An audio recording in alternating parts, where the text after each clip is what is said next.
We have finally finished building our very own PC. We've got everything: the CPU, the GPU, the RAM, the storage, the power, the fans, everything we need for our build. Welcome to part 9.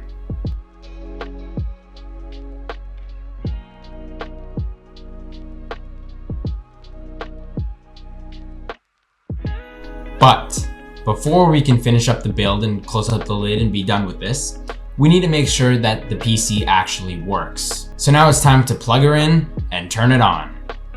To do this, you want to have a keyboard and a mouse, which both plug into the USB ports on the back of the case. It also wouldn't hurt to plug the Ethernet cable because later on we are going to want to be using the internet. The main cable that you're going to need is the power cable, which inserts into the power supply at the back of the case, and the other end goes into one of your wall outlets. Also make sure you flick the switch on the power supply to the line symbol to give the rig power. And you're also going to need a monitor. This uses 2 cables. The first one is either an HDMI, DisplayPort, or if you're using an older monitor, maybe a VGA or DVI cable. One end connects to the graphics card and the other goes into the back of the monitor. The second is the power cable for the monitor.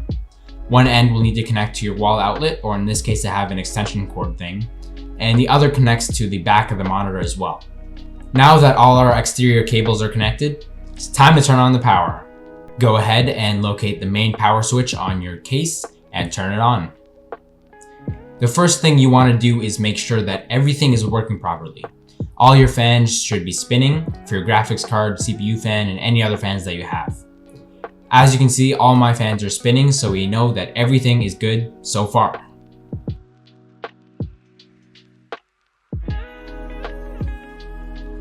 Then what you want to do is just to be patient and wait for posts on your screen. You'll likely be brought into the motherboard BIOS because you haven't installed any operating system on your computer. But if you get a post on your screen, then congratulations. You, my friend, have successfully built your very own computer. Now, last step. All you need to do is cover both sides of your case with your side panels.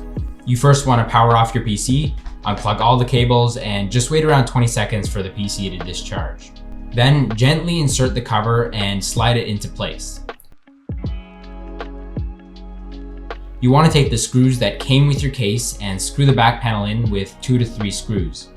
Again, you want to do the exact same thing with the other panel and screw in the remaining screws just like this.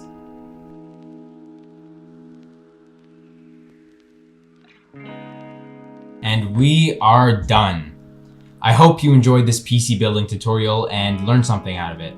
It's been quite the journey, but we did it. You should be very proud of yourselves if you made it this far. Now you have your very own PC to use for whatever you need. See you next time.